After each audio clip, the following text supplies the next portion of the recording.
सूत्रों का, जिनमें अढ़ाई द्वीप का वर्णन किया गया है, अढ़ाई द्वीप की संरचना के बारे में बताया गया है। और ऐसे उन सूत्रों के बारे में हमने कल भी चर्चा की थी। आज विशेष रूप से इसी चर्चा को आगे बढ़ाएंगे। आइए पहले मंगलाचरण के साथ प्रारंभ करते हैं। ओम नमः सिद्धेभ्यः, ओम नमः सिद्धेभ्यः, ओम नमः सिद्धेभ्यः। नमो अरिहंताणं, नमो सिद्धाणं, नमो आयर्याणं, नमो अध्यायाणं, नमो लोए सौसाहूणम्। मोक्षमार्गस्य नेतारं वेत्तारं कर्मभूभृतां ज्ञातारं विश्वतत्त्वानां वंदे तद्गुणलब्धये। बोलिए पंच परमेष्ठी भगवान की जय। द्वादशांगमयी जिनवाणी माता की जय। आचार्य भगवंत उमा स्वामी जी महाराज की जय। संत श्रोमणी आचार्य भगवंत श्री 108 विद्यासागर जी महाराज की जय। परम पूज्य गुरुदेव निर्यापक श्रमण मुनि पुंगव श्री 108 सुधा सागर जी महाराज की जय। अढ़ाई द्वीप संबंधी समस्त मुनि राजों की जय। अहिंसामयी जैन धर्म की जय। धर्म प्रेमी बंधुओं, हम लोग तत्वार्थ सूत्र जी ग्रंथ राज के स्वाध्याय के इस क्रम में आज अध्ययन करने वाले हैं तीसरे अध्याय का। तो मैं स्क्रीन शेयर करते हुए सीधे ग्रंथ जी को आपकी स्क्रीन पर ले आता हूं, जिससे आप लोग सूत्र और सूत्रों के अर्थों को भली भांति जान सकें। हमने कल की कक्षा में जिन सूत्रों का अध्ययन किया था, जिनको समझा था, उसमें से 32वें नंबर का जो सूत्र हमने पढ़ा था, यह सूत्र था भरतस्य विष्कंभो। भरत क्षेत्र का विष्कंभ मतलब भरत क्षेत्र का विस्तार जम्बू द्वीप का कौन सा भाग है? तो उन्होंने कहा 90 शतभागा, मतलब 90 मतलब 90 और शत मतलब 100। 190वां भाग है भरत।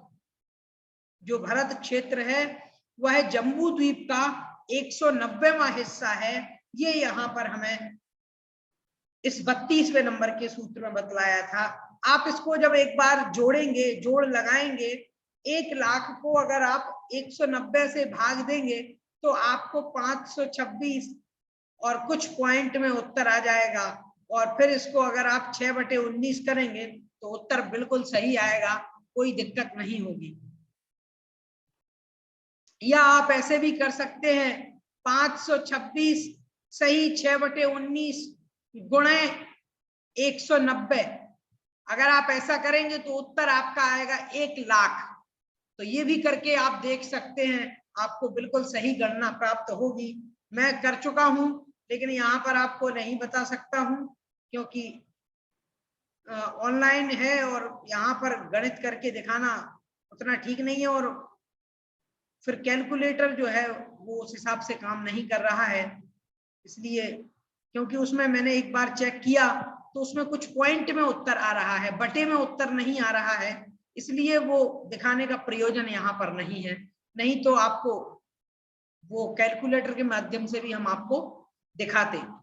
लेकिन आप अगर एक बार करेंगे तो आप आराम से समझ पाएंगे कि जो भरत क्षेत्र का विस्तार है और जम्बू द्वीप का विस्तार है, दोनों बिल्कुल एक्यूरेट है, उनमें किसी प्रकार का कोई अंतर नहीं है।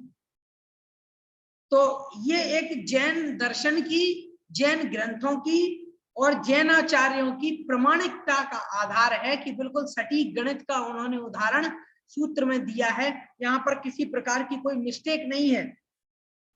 और अब आगे फिर कैसी कैसी रचना है, संरचना है, उसके बारे में 33वें नंबर के सूत्र में हम पढ़ेंगे। कि इसमें रचना कैसी है, तो बतलाया था द्विर्धातकी खंडे। 33वें नंबर का सूत्र है द्विर्धातकी खंडे। धातकी खंड द्वीप जो है, उस द्वीप में सब कुछ दो दो है। द्विर मतलब दो है। दो क्या है, तो कहते हैं भरत आदि जो क्षेत्र हैं वो दो दो क्षेत्र हैं। जैसे जम्बू द्वीप में एक क्षेत्र है, तो कहते हैं धातकी खंड द्वीप में दो भरत क्षेत्र है। यहाँ पर जम्बू द्वीप में एक ऐरावत क्षेत्र है, तो कहते हैं वहां पर दो ऐरावत क्षेत्र हैं। यहाँ पर एक मेरू पर्वत है, वहां पर दो मेरू पर्वत। तो इस प्रकार से हमें ये समझ में आ जाता है कि धातकी खंड की रचना किस प्रकार की है। कल आपको चित्र के माध्यम से मैंने बतलाया भी था, पिछली कक्षा में भी मैंने आपको बतलाया था। जो हमारी पिछली कक्षा 27 तारीख को हुई थी, 27 मार्च को जो हमारी कक्षा हुई थी, उसमें भी आप लोगों को सब कुछ चित्र के माध्यम से मैंने बतलाया था कि धातकी खंड की रचना कैसी है। अब उस बात को आगे नहीं बढ़ाते हुए हम अगले सूत्र की ओर बढ़ते हैं, और उसमें भी कुछ इसी प्रकार का वर्णन इन्होंने किया हुआ है, दिया हुआ है। सूत्र नंबर 34वां जो 34 नंबर का सूत्र है, इस सूत्र को हम पढ़ते हैं। 34वें नंबर का सूत्र है पुष्करार्धे च। पुष्करार्धे च सूत्र है 34वां, पुष्करार्धे च। इसका मतलब यह है कि पुष्कर वर जो द्वीप है उसके अर्धे, अर्धे मतलब आधे, आधे भाग में, च मतलब उसमें भी ऐसा ही है। मतलब क्या है, तो देखो पिछले सूत्र में हमें बतलाया था कि द्विर्धातकी खंडे, मतलब धातकी खंड द्वीप में सब कुछ दो दो है सारी रचनाएं। फिर अगले इस सूत्र में बतलाया है कि पुष्करवर जो द्वीप है, उस पुष्करवर द्वीप के आधे हिस्से में ये दो दो रचनाएं हैं। जो पुष्करवर द्वीप है, उस आधे पुष्करवर द्वीप में ऐसी रचनाएं हैं, मतलब दो दो हैं। कैसी दो दो हैं, तो उसको हम अभी पढ़ लेते हैं, जान लेते हैं। नक्शे के माध्यम से आपको सारी चीज आपको समझा देता हूं, यहाँ पर स्क्रीन पर दिखा देता हूं।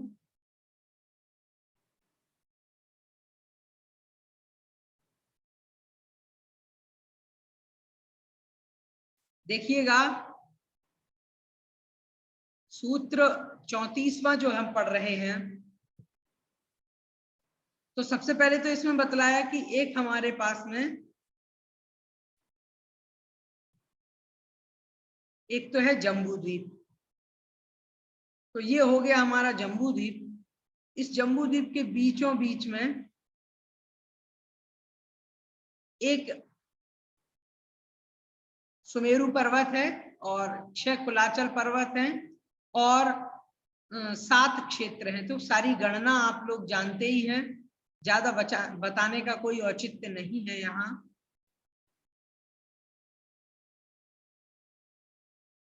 जम्बू द्वीप के बाद ये आ गया हमारा लवण समुद्र।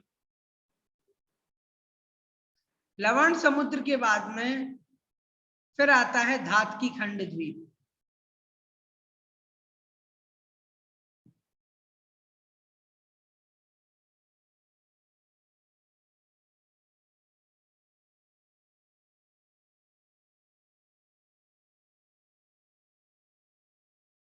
ये देखिए, ये हो गया हमारा धातकी खंड द्वीप। और इसके बाद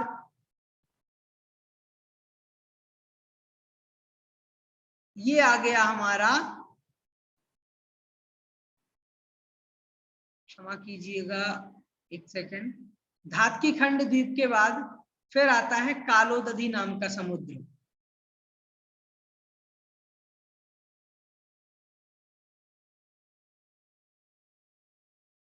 तो ये हो गया हमारा कालोदधी नामक समुद्र।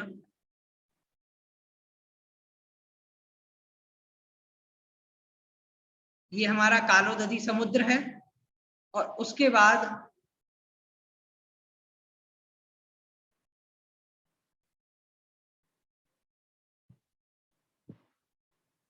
ये हमारा जो अंतिम गोला आप देख रहे हैं, ये हो गया हमारा पुष्करवर द्वीप। अब थोड़ा सा इसको समझ लेते हैं, जान लेते हैं। चित्र तो बना लिया है, आप लोगों को एक बार अच्छे से बता देता हूं। देखो सबसे पहले ये जो है ये हमारा जम्बू द्वीप है। कौन सा द्वीप है? ये हमारा जम्बू द्वीप है। ठीक है, तो ये जे मैंने बना दिया है, जे मतलब जम्बू द्वीप। ये जम्बू द्वीप हो गया। ये लवण समुद्र हो गया, लवण समुद्र ये वाला। तो देखो मैं यहाँ पर लिख देता हूं जिससे आप लोगों को दिक्कत नहीं होगी।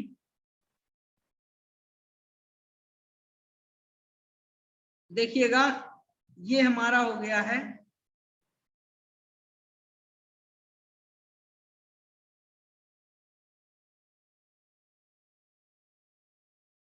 ये हो गया है जम्बू द्वीप, ये जे बना दिया है।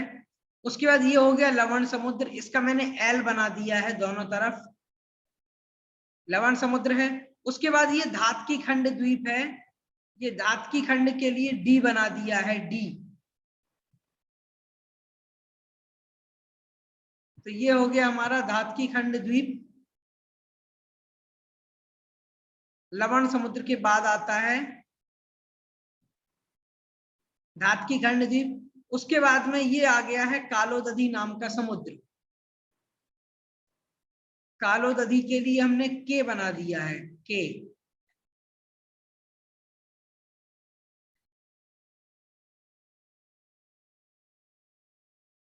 ये दोनों तीनों तरफ मैंने ऊपर नीचे कालोदधी का के बना दिया है जिससे आपको याद रहे।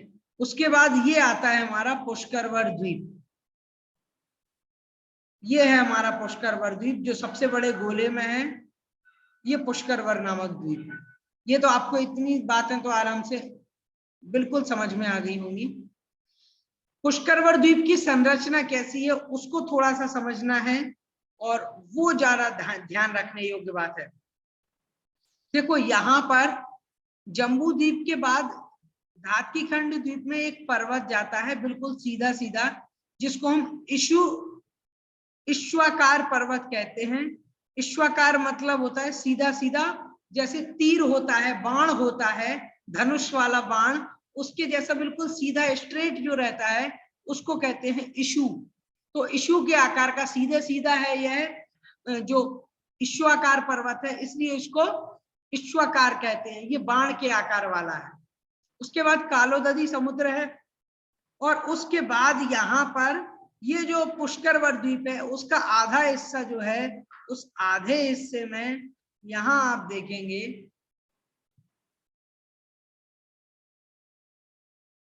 सारी संरचना जो कुछ भी यहाँ पर बनी हुई है,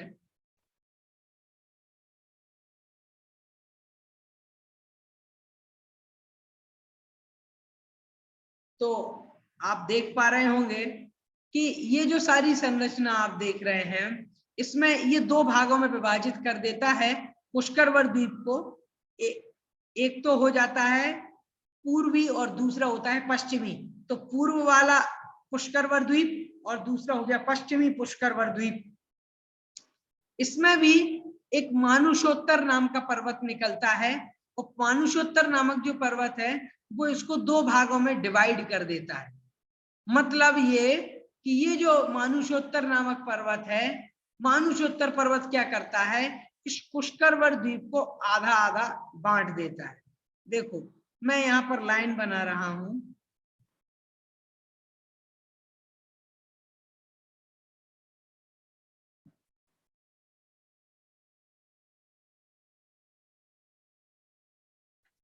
तो आपने ये देखा हुआ है कि ये जो बड़ा वाला गोला था इसको हमने दो भागों में विभाजित कर दिया। तो ये जो हिस्सा है यहाँ पर मानुषोत्तर पर्वत है। ये जो हिस्सा आप देख रहे हैं यहाँ पर है मानुषोत्तर नामक पर्वत, और मानुषोत्तर जो पर्वत है वह मानुषोत्तर पर्वत यहाँ पर बना हुआ है आधे हिस्से में। ये जो आधा हिस्सा आप देख रहे हैं इसमें बना हुआ है मानुषोत्तर पर्वत, और बाकी का बचा हुआ जो हिस्सा है उस आधे हिस्से को कहते हैं पुष्करार्ध। क्या कहते हैं? आधा पुष्कर द्वीप। पूरा नहीं, क्योंकि आधा तो मानुषोत्तर पर्वत में है, आधे में मानुषोत्तर पर्वत है, और आधा जो बचा है इसको हम कहते हैं पुष्करार्ध, आधा पुष्करवर द्वीप। ठीक है, तो अब इसको अगर हम जोड़ेंगे तो क्या हो जाएगा? देखो सबसे पहले तो एक हो गया जम्बू द्वीप, दूसरा हो गया धातकी खंड द्वीप, दो द्वीप हो गए ये। एक और एक 2 द्वीप हो गए। उसके बाद में आधा द्वीप हो गया पुष्करवर द्वीप, तो 2 और आधा कितना हुआ 2.5, तो इसी हिस्से को हम 2.5 द्वीप कहते हैं। क्या कहते हैं? 2.5 द्वीप। कैसे 2.5 द्वीप होगा? 2.5 द्वीप में कौन कौन से द्वीप आते हैं? जब कोई प्रश्न करे तो आपको याद रखना है 2.5 द्वीप में आते हैं कौन कौन से? जम्बू द्वीप, धातकी खंड द्वीप, और तीसरा आता है या आधा जो बचा हुआ है वो आता है पुष्करार्ध। पुष्करार्ध आता है, तो आधा पुष्करवर द्वीप और जम्बू द्वीप और धातकी खंड 2 मिले तो हो गए 2.5 द्वीप। इसी को 2.5 द्वीप या 2.5 द्वीप कहते हैं। ठीक है, तो ये जो इतना एरिया है इसको कहते हैं 2.5 द्वीप। अब आप लोग इसको अच्छे से समझ लीजिएगा कि इसका आकार कितना है, वो और आप अच्छे से जान लीजिएगा, समझ लीजिएगा।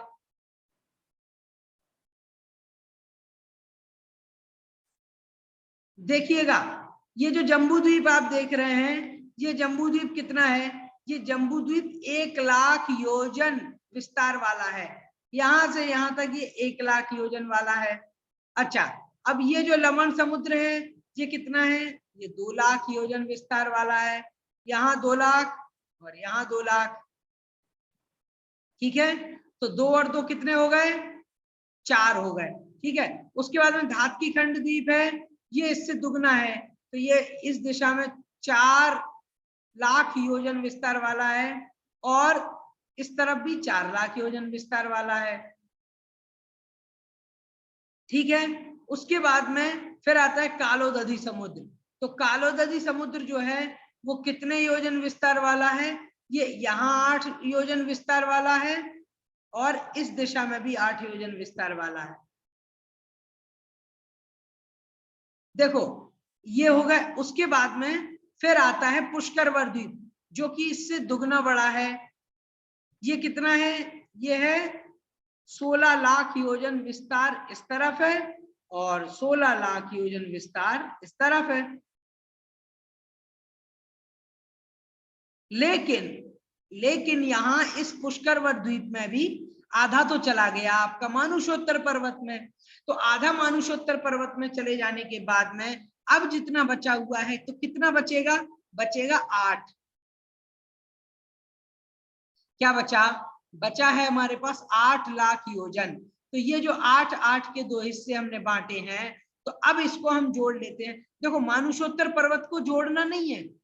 2.5 द्वीप का हिस्सा कितना है? मानुषोत्तर पर्वत इसमें नहीं आएगा। 2.5 द्वीप में केवल आधा पुष्करवर द्वीप आएगा, मानुषोत्तर पर्वत उसमें नहीं गिना जाएगा। तो हम इसको गिन लेते हैं, इसकी गिनती कर लेते हैं कि इसका विस्तार कितना है। ठीक है, तो आप लोगों को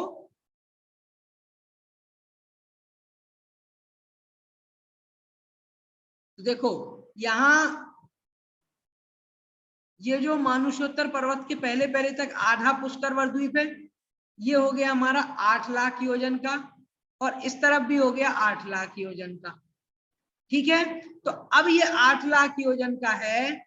अब यहाँ इस 8 लाख योजन के साथ में अब यहाँ पर जोड़ लेते हैं इनको। तो 8 और 8 हो गए 16, 16 और 4 हो गए 20, 20 और 2 हो गए 22।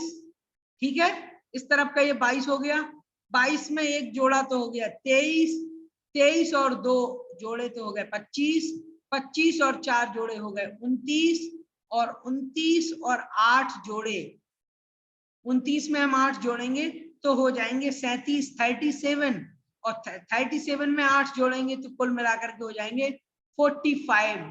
तो हमें पता चला कि 2.5 द्वीप का विस्तार कितना है? 2.5 द्वीप या 2.5 द्वीप का विस्तार है 45 लाख योजन। कितना? 45 लाख योजन विस्तार है इस 2.5 द्वीप का। तो अब आपको याद रखना है कि 2.5 द्वीप का विस्तार कितना है? 45 लाख योजन है। सब कुछ मैंने आपको गिन करके यहाँ पर बता ही दिया है। आप उसको अपनी कॉपी में नोट कर लीजिए या स्क्रीनशॉट सेव कर लीजिए कि किस प्रकार से इसको हम 2.5 द्वीप को 45 लाख योजन में गिन सकते हैं, जान सकते हैं और समझ सकते हैं। चलिए, इसके बाद में मैं इसको मिटा देता हूं और आपको अब 2.5 द्वीप का नक्शा बताता हूं।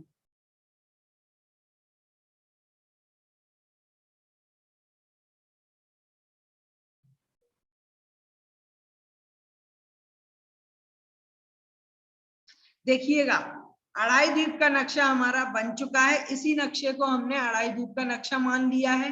यहाँ ये जो आप देख रहे हैं ये हमारा जम्बू द्वीप है। ये देखो ब्लू कलर से मैंने जे बना दिया है। ये हमारा लवण समुद्र है, एल बना दिया है। ये दादकी खंड द्वीप है तो इसके लिए डी बना दिया है हमने। ये कालोदधी समुद्र है, कालोदधी का हमने के बना दिया है यहाँ। और कालोदधी समुद्र के बाद में फिर आता है पुष्करवर द्वीप। ठीक है, तो पुष्करवर नामक द्वीप यहाँ पर है। अब पुष्करवर द्वीप यहाँ पर दोनों तरफ है, उसका हमने आधा हिस्सा यहाँ पर लिया। ये पुष्करार्ध है। क्या है ये पुष्करार्ध है, पूरा पुष्कर नहीं है। अब इस आधे पुष्कर के बाद में यहां आप कोने पर देखेंगे यहां बना हुआ है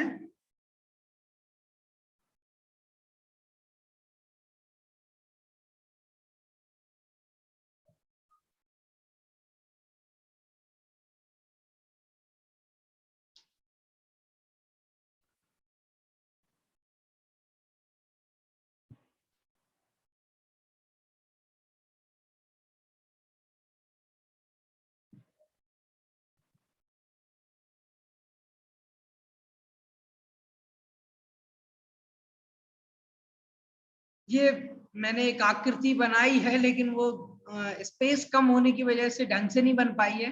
ये ब्लू ब्लू कलर का आप सर्कल जो यहाँ पर देख रहे हैं ना, वो थोड़ा ठीक नहीं बना है ऊपर नीचे से, लेकिन दाएं बाएं वो ठीक बन गया है।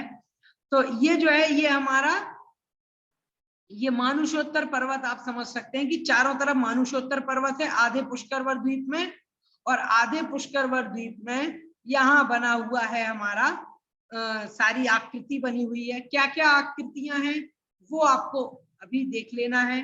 देखिएगा मैं इसको मिटा देता हूं मानुषोत्तर पर्वत को। देखो यहाँ पर एक ईश्वाकार नाम का पर्वत है, ये बना हुआ है दोनों तरफ। अब दोनों तरफ बना हुआ है तो जैसे दादकी खंड द्वीप में हमने देखा था, यहाँ पर तो जम्बू द्वीप में 6 पर्वत हैं।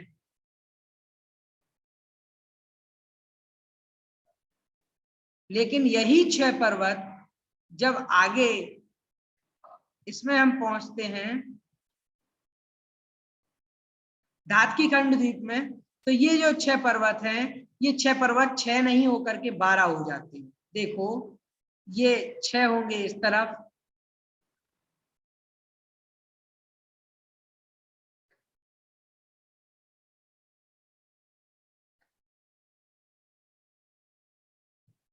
और 6 पर्वत होंगे इस तरफ।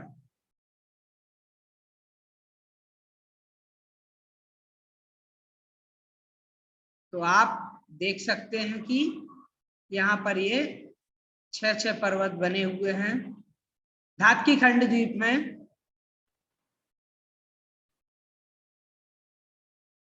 तो 6 और 6 12 पर्वत यहाँ पर हैं और 7 और 7 14 यहाँ पर क्षेत्र हैं दादकी खंड द्वीप में।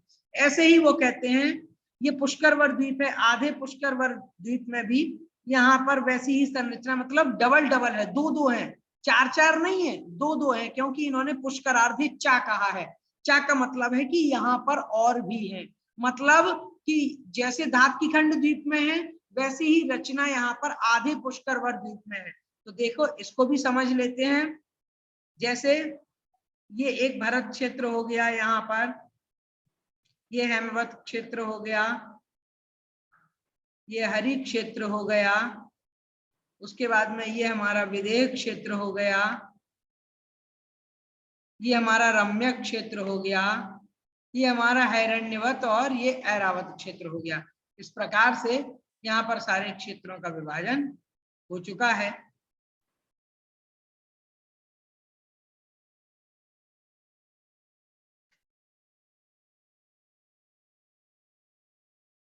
तो ये लीजिएगा, सारे क्षेत्रों का विभाजन हमने कर दिया है। यहाँ पर इस प्रकार से ये क्षेत्र यहाँ पर बने हुए हैं।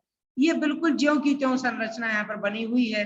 ये हिमवन नाम का पर्वत है, फिर यहाँ पर पद्म नाम का सरोवर है, यहाँ गंगा और सिंधु जो नदियां हैं वो निकल रही हैं। तो इस प्रकार से नदियों की भी सारी संरचना बिल्कुल वैसी की वैसी है। यहाँ पर दो मेरु हैं, इनका नाम सुमेरु नहीं है, मंदर और विद्युन्माली इनका नाम है। और ये मंदर मेरु है और विद्युन्माली मेरु है।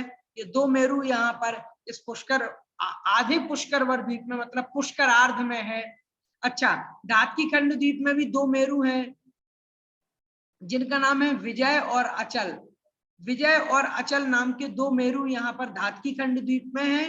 और मंदर और विद्युन्माली नाम के मेरु जो है, उन मेरुओं को यहाँ पर बतलाया गया है कि ये जो मंदर और विद्युन्माली नाम के मेरु हैं, ये मेरु यहाँ पर पुष्करार्ध द्वीप में है। अच्छा, ये जो मेरु आप देख रहे हैं जम्बू द्वीप में, उस सुमेरु पर्वत को सुदर्शन मेरु कहा जाता है। मेरु तो ये भी है, लेकिन सुमेरु पर्वत सुदर्शन मेरु पर्वत को ही कहा जाता है। ये सबसे बड़ा और सभी पर्वतों का राजा कहा गया है। क्यों कहा गया है? क्योंकि इसकी ऊंचाई सबसे बड़ी है। मध्यलोक का जितना आकार है उतनी ऊंचाई इसकी है। 1,40,000 योजन इसकी ऊंचाई है। 40 योजन की चूड़िका है और 1,00,000 योजन का इसका विस्तार है, जिसमें से धरती के नीचे 1,000 योजन है, धरती के ऊपर 99,040 योजन का इसका ये विस्तार है, पूरा का पूरा बना हुआ है। सुमेरु पर्वत के बारे में आपको अगर हम पंचमेरु की पूजन पढ़ाएंगे या पंचमेरु पूजन का जब अर्थ बताएंगे, जैसे हमने पिछले अष्टामिका में आपको नंदीश्वर द्वीप की पूजन के बारे में समझाया था कुछ दिनों पहले, हो सकता है आगे चल के हम पंचमेरु के बारे में जब पढ़े तो पंचमेरु की पूजन के अर्थ में आपको पांचों मेरुओं की पूरी संरचना आप लोगों को अक्षरशः समझ में आ जाएगी और याद हो जाएगी। कोई ज्यादा कठिन नहीं है और पूजन में तो आप लोग पढ़ते ही हैं। ये जो मेरु हैं, ये मेरु कैसे हैं? इनका भी नाम मेरु तो है, लेकिन ये सुदर्शन मेरु की भांति 1,40,000 योजन विस्तार वाले नहीं है। इनका विस्तार, इनकी ऊंचाई है 84,000 योजन। 84,000 योजन इन सभी की ऊंचाई है। चाहे वो विजय हो, अचल हो, मंदर हो या विद्युन्माली हो, कोई भी हो, इन चारों मेरुओं की ऊंचाई समान है। पढ़ते भी हम लोग चारों मेरु समान बखाने, तो वही बात यहाँ पर आपको लागू करना है। तो आपको ये समझ में आ जाना चाहिए कि जैसी संरचना जम्बू द्वीप में है वैसी ही संरचना का डबल धातकी खंड द्वीप में है और वैसी ही संरचना जो है वह पुष्करवर द्वीप में है। तो यहाँ पर अब हमें क्या समझ में आ रहा है? देखो, अब आप लोगों को बता देता हूं समझना क्या है, जानना क्या है, समझना कैसे। देखो, जैसे यहाँ पर हमने देखा कि एक भरत क्षेत्र है जम्बू द्वीप में, तो धातकी खंड द्वीप में कितने जम्बू द्वीप हुए? 2। देखो, जम्बू द्वीप में एक भरत क्षेत्र है, धातकी खंड द्वीप में 2 भरत क्षेत्र हैं और आप देखेंगे कि पुष्करवर्ध द्वीप के पुष्करार्ध में भी 2 भरत क्षेत्र हैं। तो कुल मिलाकर के 5 भरत क्षेत्र हमारे सामने आ जाते हैं। कितने भरत क्षेत्र हैं? पता चलता है कि 5 भरत क्षेत्र यहाँ पर बने हुए हैं। ऐसे ही ऐरावत क्षेत्रों को आप देखेंगे तो जम्बू द्वीप में 1 ऐरावत क्षेत्र है, धातकी खंड द्वीप में 2 ऐरावत क्षेत्र हैं और पुष्करार्ध द्वीप में भी 2 ऐरावत क्षेत्र हैं। कुल मिलाकर के 5 ऐरावत क्षेत्र हैं।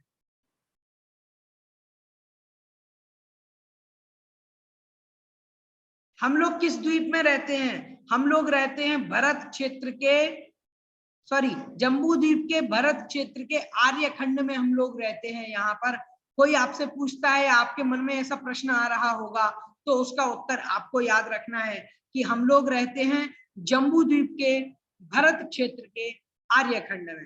तो हम लोग भरत क्षेत्र में रहते हैं, तो हमारा वाला जो भरत क्षेत्र है वो जम्बू द्वीप का भरत क्षेत्र है। 2 भरत क्षेत्र हैं धातकी खंड द्वीप में और 2 भरत क्षेत्र हैं पुष्करार्ध द्वीप में। कुल 5 और 5 भरत और ऐरावत क्षेत्र हैं। अगर इनको जोड़ेंगे तो कुल मिलाकर के 10 भरत और ऐरावत क्षेत्र हमारे सामने आ जाएंगे। अच्छा, भरत और ऐरावत क्षेत्र में काल का परिवर्तन होता है। यहाँ पर चौथा काल जब आता है अवसर्पणी का और उत्सर्पणी का तीसरा काल जब आता है, जिसका नाम है दुष्मा सुषमा, उस काल में यहाँ पर तीर्थंकर आदि होते हैं। ऐसे उस कालों में अगर तीर्थंकर यहाँ पर होंगे तो हम उन तीर्थंकरों की भी वंदना करते हैं। आप जब पूजन करते होंगे, पूजन में महार्घ पढ़ते होंगे कि 5 भरत क्षेत्र, 5 ऐरावत क्षेत्र, 10 क्षेत्र संबंधी, 30 चौबीसी के 720 जिन तीर्थंकरेभ्यो नमः, ये आप लोग पढ़ते होंगे। और आप लोग जब समुच्चय पूजा करते हैं तो उसमें एक अर्घ भी आता है कि भूत भविष्यत वर्तमान की 30 चौबीसी में ध्याऊं, चैत्य चैत्यालय कृत्रिमा कृत्रिम 3 लोक के मन लाऊं, ये आप लोग पढ़ते होंगे। लेकिन इसका अर्थ क्या है वो यहीं से आपको समझ में आ जाएगा कि 5 भरत क्षेत्र हो गए और 5 हो गए ऐरावत क्षेत्र, तो 5 भरत क्षेत्र और 5 ऐरावत क्षेत्र, तो कुल मिलाकर के 10 क्षेत्र हैं। 10 क्षेत्रों में अगर भूत भविष्य और वर्तमान 3 काल होंगे, कितने काल होंगे? 3 काल के, अगर, क्योंकि तीर्थंकरों तो काफी समय से होते आए हैं, लेकिन हम अनंत काल के तीर्थंकरों को न जोड़ करके केवल भूत भविष्य और वर्तमान जो हमारे निकटवर्ती हैं उनकी वंदना करते हैं। सबकी वंदना तो एक साथ नहीं हो सकती है, कितने हुए हैं हमें नहीं मालूम, लेकिन भूत भविष्य और वर्तमान से हम स्तुति करते हैं। और उसी की चर्चा यहाँ पर इस अर्घ में की है कि भूत भविष्य वर्तमान काल संबंधी, तो भूत भविष्य और वर्तमान, अब इस ये 3 जो है 3 काल हैं और 10 क्षेत्र हैं, तो 10 का 3 में गुणा करेंगे तो 30 आ जाएंगे। तो कुल मिलाकर के वहां पर कितने 24 तीर्थंकर हो चुके हैं? 30 24 तीर्थंकर, 30 गुना 24 तीर्थंकर हो चुके हैं। एक जम्बू द्वीप में एक भरत क्षेत्र के 3 भूत भविष्य और वर्तमान संबंधी, तो अगर ऐसे भरत क्षेत्र जैसे 10 क्षेत्र होंगे तो कुल मिलाकर के 30 चौबीसियां हो जाएंगी। भूतकाल की 10, भविष्य काल की 10, वर्तमान काल की 10, तो कुल मिलाकर के 30 चौबीसी जो है उनके तीर्थंकर कितने होंगे वो भी अभी जोड़ लेते हैं। आप कैसे जोड़ेंगे? 30 का गुणा करिए 24 में, 30 गुणे 24, तो अपने आप आपको उत्तर मिल जाएगा कि 24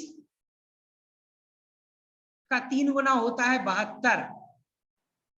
तो 72 को हमने क्या किया, यहाँ ज्यों का त्यों लिख दिया और 0 भी लिख दिया, तो कुल मिलाकर के 720 ये तीर्थंकर आ जाते हैं। तो कोई आपसे पूछे 720 तीर्थंकर कैसे होते हैं, आप बताइएगा। इस प्रकार से 720 तीर्थंकर यहाँ पर होते हैं। तो आपके प्रश्न अगर मन में ऐसा आ रहा है या नहीं भी आ रहा है तो भी यहाँ से इसका उत्तर आपको मिल जाएगा, कोई समस्या नहीं होगी। तो 5 भरत क्षेत्र हैं, 5 ऐरावत क्षेत्र हैं, कुल मिलाकर के 10 क्षेत्र हैं। अब ऐसे ही आप गिन लीजिएगा कि कितने कितने क्षेत्र हैं। विदेह क्षेत्र कितने हैं? 5 विदेह क्षेत्र हैं।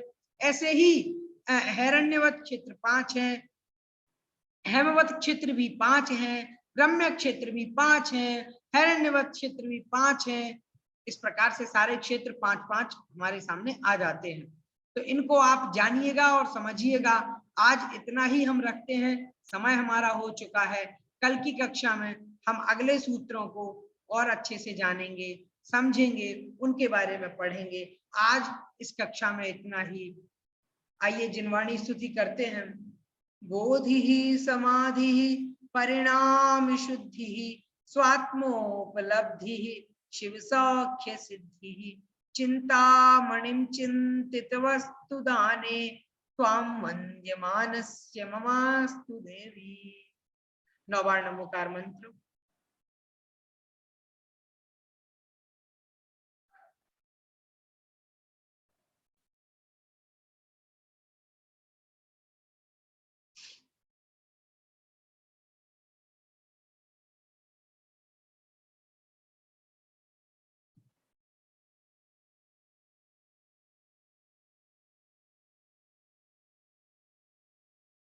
बोलिए द्वादशांगमयी जिनवाणी माता की जय। आप सभी को जय जिनेन्द्र। आप लोगों के प्रश्न आज मैं नहीं ले पा रहा हूं, प्रश्न है तो आप ग्रुप में कृपया करके पूछ लीजिएगा। कल जरूर हम प्रश्न उत्तर करेंगे, तो अपने प्रश्नों को या तो ग्रुप में पूछ लीजिए या फिर तैयार रहिएगा कल, तो कल अपने प्रश्नों को आप पूछ सकते हैं। सभी को जय जिनेन्द्र।